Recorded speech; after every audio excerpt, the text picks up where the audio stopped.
से और विश्व के अलग अलग इलाकों से भारत देश के मूल मालिक, मूल बीज को मेरी ओर से दारिया ब्रॉड की धरती से दरियावत विधानसभा की ओर से आप सभी को जोहार करता हूं।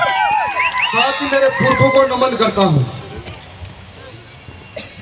आज से पहले में 3 साल पहले जो झाबुआ के अंदर कार्यक्रम हुआ था, उस कार्यक्रम के अंदर में गया था तो कभी सोचा नहीं था इतना बड़ा मंच मिलेगा। आज इतने बड़े मंच पे बोल रहा हूं तो ये जो भी संभव हुआ, दरियावत विधानसभा की जनता, वहां के कार्यकर्ताओं के त्याग, समर्पण, मेहनत से संभव हुआ। मैं उन सबको दिल से धन्यवाद करता हूं। साथ ही पिछला कार्यक्रम दरियावत के अंदर हुआ था, उस कार्यक्रम को सफल बनाने के लिए वहां के एक एक कार्यकर्ता की मेहनत थी। उन सबको धन्यवाद करता हूं। आज इस मौके पर हम खड़े हैं। मैं हर बार कार्यक्रम में जाता हूं, बहुत बड़े बड़े, मेरे से भी बहुत बड़े बड़े बुद्धिजीवी और वक्ता आते हैं।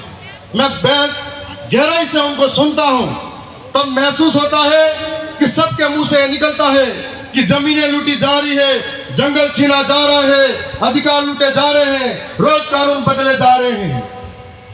समस्या सबसे सुनता हूं, लेकिन समाधान कौन बताएगा? समस्या सबसे सुनता जा रहा हूं। आज देश के कोने कोने पर आदिवासियों की स्थिति क्या है? चाहे वो मणिपुर का आदिवासी हो, चाहे वो झारखंड छत्तीसगढ़ का आदिवासी हो, चाहे मध्य प्रदेश का आदिवासी हो, चाहे राजस्थान का आदिवासी हो, आज दिन आदिवासी को जमीनों के नाम पर विस्थापित किया जाता है। आज दिन आदिवासी को विकास के नाम पर विस्थापित किया जाता है। आज दिन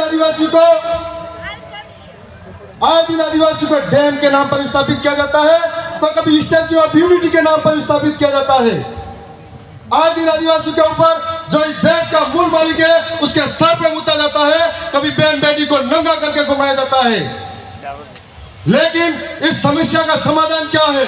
क्योंकि हम लोग इस देश के अंदर 11 करोड़ 11% है, लेकिन कहीं संगठनों में बटे हुए हैं, कहीं झंडे लेके घूम रहे हैं और छोटे छोटे बातों में बटे हुए हैं।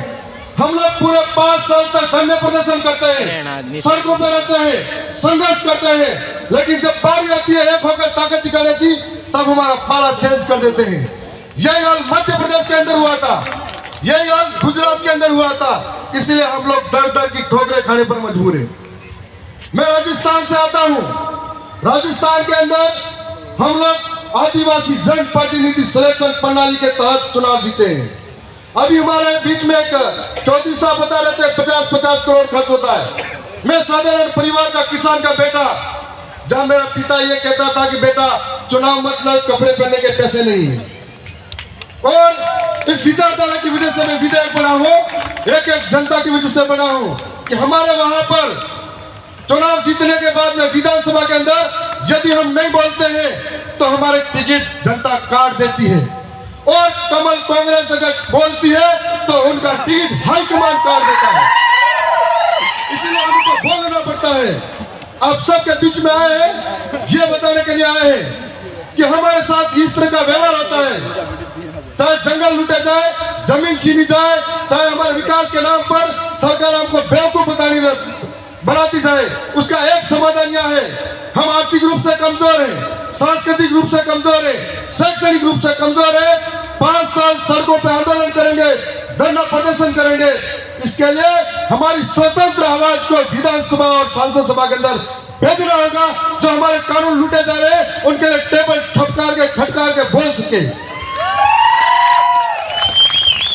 चाहे सरकार कोई भी हो, हमारे आदिवासी के ऊपर जो जुल्म होता है, हम लोग इतनी संख्या में हर रोज इकट्ठे होते हैं, लेकिन दिल्ली के अंदर, जयपुर के अंदर, महाराष्ट्र के मुंबई के अंदर, गुजरात के गांधीनगर के अंदर, भोपाल के अंदर बेरी गूंगी सरकारें हमको कभी नहीं सुनती है, और वो खबरें स्थानीय मीडिया के अंदर दफन हो जाती है। इसके लिए हम लोगों को इस विधानमंडल के अंदर पांव रखना पड़ेगा। आज हमारा मकसद तभी पूरा होगा जब हम लोग कह रहे हैं कि यह सब करना चाहिए, ये समस्या है, वो समस्या है। रोज कानून बदले जा रहे हैं, उन कानून को बदलते कानून के लिए कौन आकर लड़ेगा? जब हम उस कानून को लड़ने के लिए वहां पर मौजूद होंगे तब लड़ पाएंगे। आप सबके बीच में आए हैं। आने वाले समय में राजस्थान का मॉडल अपनाइए। आपको एक मौका देके जा रहे हैं कि एक एक गरीब राजस्थान का मॉडल के अंदर राजा का बेटा राजा नहीं बन सकता। आप में से जो काबिलियत रखता है आदिवासी गरीब शोषित पीड़ित वंचित के लिए लड़ने के लिए, वो राजा बन सकता है। ये आपके अंदर बताने जा रहे हैं। राजस्थान के अंदर एक व्यवस्था के तहत पहली बार पार्टी लेकर आ गए। उस पार्टी के अंदर 84 के राजकुमार जी रोज साहब जो दूसरी बार 70,000 वोटों से जीते, उनके पिता बचपन में ही चले गए थे, साधारण परिवार से हैं। दूसरे आसपुर के अंदर 30,000 वोटों से जीते, उनके पिता गरीब परिवार से हैं। मेरे पिता साधारण परिवार के खेती करने वाले हैं। और हमारे मध्य प्रदेश के अंदर जो चुनाव जीते कमलेश्वर भाई, जब चुनाव जीते, जीत कर जब घर आए, उनकी मां मजदूरी करके आ रही थी। ये तुम आप सभी के लिए प्रेरणा नहीं तो क्या है? और ये प्रेरणा दरियावत की जनता, आसपुर की जनता और बिल प्रदेश की जनता के साथ है।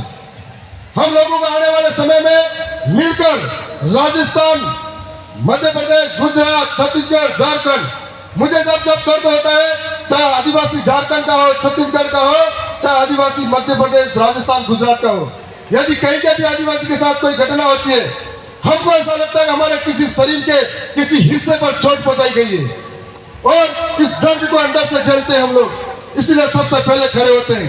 यदि देश के अंदर बड़े बड़े कार्यक्रम हर रोज होते हैं, सारे संगठन, सारे लोग जब भी आदिवासियों के साथ गलत होता है एक साथ सड़कों पे आ जाए, एक साथ बोलने लग जाए, तो कभी आंदोलन करने की जरूरत नहीं पड़ेगी।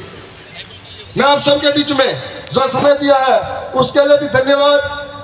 और मैं इतना ही कहूंगा कि आवाज अपनी दूर तलक छोड़ जाऊंगा, आवाज अपनी दूर तलक छोड़ जाऊंगा। खामोशी की बेमौत गवारा नहीं मुझे, शीशा में टूट भी गया तो अपनी खनक छोड़ जाऊंगा। आप सबका बहुत बहुत धन्यवाद। जय जवान, जय आदिवासी, जय बिल प्रदेश।